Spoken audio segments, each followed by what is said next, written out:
ಎಲ್ಲಾ ಹಾನಿಯಿಂದ ಕೂದಲನ್ನು ರಕ್ಷಿಸುತ್ತೆ. ಬರೀ Amrut noni reach root premium hair oil. KR Nagar kidnap ಪ್ರಕರಣಕ್ಕೆ ಮತ್ತೊಂದು ಟ್ವಿಸ್ಟ್ ಸಿಕ್ಕಿದೆ.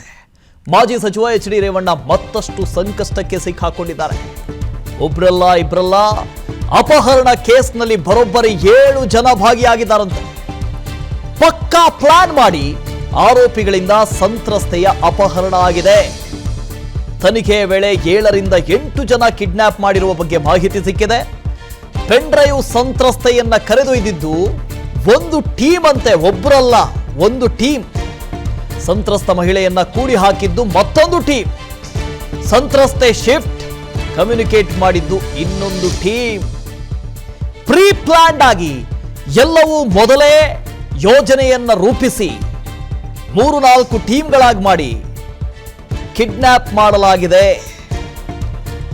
ಒಬ್ರಲ್ಲ ಇಬ್ರಲ್ಲ, 7-8 ಜನ ಇದ್ರಂತೆ ಇಡೀ ಕಿಡ್ನಾಪ್ನ ಆ ಪ್ರಹಸನದಲ್ಲಿ. ಪಕ್ಕಾ ಪ್ಲಾನ್ ಮಾಡಿ ಆರೋಪಿಗಳು ಸಂತ್ರಸ್ತೆಯನ್ನ ಅಪಹರಣ ಮಾಡಿದ್ದಾರೆ. ತನಿಖೆಯ ವೇಳೆ 7 ರಿಂದ 8 ಜನ ಕಿಡ್ನಾಪ್ ಮಾಡಿರುವ ಮಾಹಿತಿ ಸಿಕ್ಕಿದೆ. ಕೆಆರ್ ನಗರದಲ್ಲಿ ದಾಖಲಾದಂತಹ ಆ ಒಂದು FIR ನಲ್ಲಿ 2 ಹೆಸರು ಮಾತ್ರ ಇತ್ತು. ಪ್ರಮುಖ ಆರೋಪಿ A1 ಆರೋಪಿ ಎಚ್ ಡಿ ರೇವಣ್ಣ, A2 ಆರೋಪಿ ಸತೀಶ್ ಬಾಬಣ್ಣ, ಈ 2 ಹೆಸರು ಮಾತ್ರ ಇತ್ತು. ಆದರೆ ತನಿಖೆ ಮಾಡಿದಾಗ ಬಯಲಾಗಿದ್ದು 7-8 ಜನ ಇದ್ರು ಅಂತ. ಅದರಲ್ಲೂ ಕೂಡ ಟೀಮ್ ಮಾಡಿಕೊಂಡು ಕಿಡ್ನಾಪ್ ಮಾಡಿದಾರಂತೆ. ಕಮ್ಯುನಿಕೇಟ್ ಮಾಡಿದ್ದು ಒಬ್ರು, ಸಂತ್ರಸ್ತೆ ಮಹಿಳೆಯನ್ನ ಕೂಡ ಹಾಕಿದ್ದು ಒಂದು ಟೀಮು, ಅದನ್ನು ಹೀಗೆ ಹೀಗೆ ಹೀಗೆ ಅಂತ ಕಮ್ಯುನಿಕೇಟ್ ಮಾಡಿದ್ದು ಮತ್ತೊಂದು ಟೀಮು, ಶಿಫ್ಟ್ ಮಾಡಿದ್ದು ಮತ್ತೊಂದು ಟೀಮು, ಹೀಗೆ 3-4 ಟೀಮ್ ಮಾಡಿಕೊಂಡು ಕಿಡ್ನಾಪ್ ಮಾಡಿದ್ದಾರೆ. ಅನುಮಾನದ ಮೇಲೆ SIT ಇಂದ 7 ಜನರ ವಿಚಾರಣೆ ಆಗಿದೆ. 7 ಜನರನ್ನ ವಶಕ್ಕೆ ಪಡೆದು ತೀವ್ರ ವಿಚಾರಣೆಯನ್ನ SIT ಅಧಿಕಾರಿಗಳು ಮಾಡ್ತಾ ಇದ್ದಾರೆ. ಮೊಬೈಲ್ನಲ್ಲಿನ ಎಲ್ಲರ ಕಾಲ್ ಡೀಟೇಲ್ಸ್ಗಳನ್ನು ಪರಿಶೀಲನೆ ಮಾಡಲಾಗ್ತಾ ಇದೆ. ಈಗಾಗಲೇ ಒಂದಷ್ಟು ಖಚಿತ ಮಾಹಿತಿಯನ್ನ SITಯ ಅಧಿಕಾರಿಗಳು ಕಲೆ ಹಾಕಿದ್ದಾರೆ.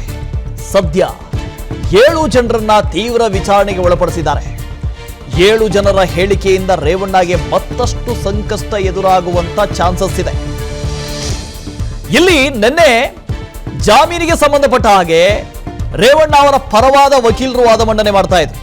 ಬಹಳ ಇಂಟ್ರೆಸ್ಟಿಂಗ್ ಆಗಿ ವಾದ ಮಂಡನೆ ಮಾಡ್ತಾ ಇದ್ರು. ಅವರು ಹೇಳ್ತಾ ಇದ್ರು, ಕಿಡ್ನಾಪ್ ಹೇಗಾಗುತ್ತೆ, ಇದು 364A ಹೇಗೆ ಅಟ್ರಾಕ್ಟ್ ಆಗುತ್ತೆ, ಇಲ್ಲಿ ದುಡ್ಡುಗೋಸ್ಕರ ಆವೇಶ ಒಡ್ಡಿ ಕಿಡ್ನಾಪ್ ಮಾಡಲಾಗಿಲ್ಲ. ಯಾರು ಕಿಡ್ನಾಪ್ ಮಾಡಿದ್ದಾರೆ ಅನ್ನೋದನ್ನ ಕೂಡ ಕಿಡ್ನಾಪರ್ಸ್ ಹೇಳಿದ್ದಾರೆ. ಹಾಗಾದ್ರೆ ಮುಖ್ಯಮಂತ್ರಿಗಳ ಹೆಸರು ಹೇಳಿ ಕಿಡ್ನಾಪ್ ಮಾಡಿದ್ರೆ ಅದರ ಆರೋಪವನ್ನು ಮುಖ್ಯಮಂತ್ರಿಗಳ ಮೇಲೆ ಹೊರಿಸಬೇಕಾ, ಮುಖ್ಯಮಂತ್ರಿಗಳನ್ನ ಜೈಲಿಗೆ ಹಾಕಬೇಕಾ ಅನ್ನೋ ಪ್ರಶ್ನೆ ಕೇಳಿದ್ರು. Very interesting. ಆದರೆ ಇಲ್ಲಿ ನೋಡಿ, ಪ್ರೀ ಪ್ಲಾನ್ಡ್ ಆಗಿ ಇದೆಲ್ಲವನ್ನ ಮಾಡಲಾಗಿದೆ ಅಂತ ಹೇಳಲಾಗ್ತಾ ಇದೆ. 4-5 ಟೀಮ್ಗಳಾಗಿ ಮಾಡಿ ಕಿಡ್ನಾಪ್ ಮಾಡಿದ್ದಾರೆ ಅಂತ ಹೇಳಲಾಗ್ತಾ ಇದೆ. ಅಭಿಷೇಕ್ ಇದ್ರ ಬಗ್ಗೆ ಡೀಟೇಲ್ಸ್ ಅನ್ನು ಕೊಡ್ತಾ ಹೋಗ್ತಾರೆ. ಅಭಿಷೇಕ್, ಇಡೀ FIR ನಲ್ಲಿ 2 ಹೆಸರು ಮಾತ್ರ ಉಲ್ಲೇಖ ಆಗಿದೆ. ರೇವಣ್ಣ ಅವರು A1 ಆರೋಪಿ, ಸತೀಶ್ ಬಾಬಣ್ಣ A2 ಆರೋಪಿ. ಆದರೆ ಈಗ ತನಿಖೆ ಮಾಡಿದ ನಂತರ ಗೊತ್ತಾಗ್ತಾ ಇದೆ ಇದರಲ್ಲಿ ಕೇವಲ 2 ಮಾತ್ರ ಇದ್ದಿದ್ದಲ್ಲ, ಇದೊಂದು ದೊಡ್ಡ ಟೀಮ್ ಮಾಡಿದಂಥ ಕೃತ್ಯ. 6-7 ಜನ ಇದ್ರು ಇದರಲ್ಲಿ ಅಂತ ಹೇಳಿ ಮತ್ತೆ ಅವ್ರನ್ನ ಸಂಪರ್ಕ ಮಾಡ್ತೀನಿ, ಸಂಪರ್ಕ ಸಾಧ್ಯ ಆಗ್ತಾ ಇಲ್ಲ. ನೋಡಿ, ಇಲ್ಲಿ ಕೇವಲ ರೇವಣ್ಣ. ನನ್ನ ಜೀವನದಲ್ಲಿ ನಾನು ಮಾತ್ರವಲ್ಲ, ನನ್ನ ಕೂದಲು ಕೂಡ ಆಗಿರ್ಬೇಕು ಸ್ಟ್ರಾಂಗ್ ಅಂಡ್ ಸ್ಟೈಲಿಶ್. ಬರೀ Amrut noni reach root premium hair oil ನೊಂದಿಗೆ. Reach root premium hair oil ಮಾತ್ರ ಅಲ್ಲ, ಸತೀಶ್ ಬಾಬಣ್ಣ ಮಾತ್ರ ಅಲ್ಲ, ಅವರ ಜೊತೆಗೆ 7-8 ಜನ ಇದ್ರು ಅಂತ. ಇದೊಂದು ಟೀಮ್ ವರ್ಕ್. ಒಬ್ರು ಮಾನಿಟರ್ ಮಾಡಿದ್ದಾರೆ ಒಂದು ಟೀಮು, ಮತ್ತೊಂದು ಟೀಮು ಆ ಸಂತ್ರಸ್ತೆಯನ್ನ ಕಿಡ್ನಾಪ್ ಮಾಡಿದೆ, ಮತ್ತೊಂದು ಟೀಮು ಕಮ್ಯುನಿಕೇಟ್ ಮಾಡಿದೆ, ಮತ್ತೊಂದು ಟೀಮು ಕೂಡ ಹಾಕಿದೆ. ಹಾಗಾಗಿ ಕೇವಲ 2 ಮಾತ್ರ ಇದ್ದಿದ್ದಲ್ಲ, ಜೊತೆಗೆ ಸಂತ್ರಸ್ತೆ ಮಹಿಳೆಯರನ್ನ ಎಲ್ಲಿ ಕೂಡಿ ಹಾಕಿದ್ರು, ಮಹಿಳೆಯನ್ನ ಅಲ್ಲಿಯ ಸ್ಥಳ ಮಹಜರಾಗಿದೆಯಾ, SIT ಅಧಿಕಾರಿಗಳು ಸ್ಪಷ್ಟಪಡಿಸಬೇಕು. ಸ್ಥಳ ಮಹಜರನ್ನ ಮಾಡಿದಾರಾ, ಯಾರು ಆ ಆರೋಪಿಗಳು, ಇದರ ಹಿಂದಿನ ಉದ್ದೇಶ ಏನು, ಉದ್ದೇಶದ ಬಗ್ಗೆ ಈಗಾಗಲೇ ರೇವಣ್ಣ ಅವರನ್ನ ಕರೆಸಿ 4 ದಿನ ವಿಚಾರಣೆ ಮಾಡೇ ಆಯಿತು. ಈಗ ನ್ಯಾಯಾಂಗ ಬಂಧನದಲ್ಲೇ ರೇವಣ್ಣ ಇದ್ದಾರೆ.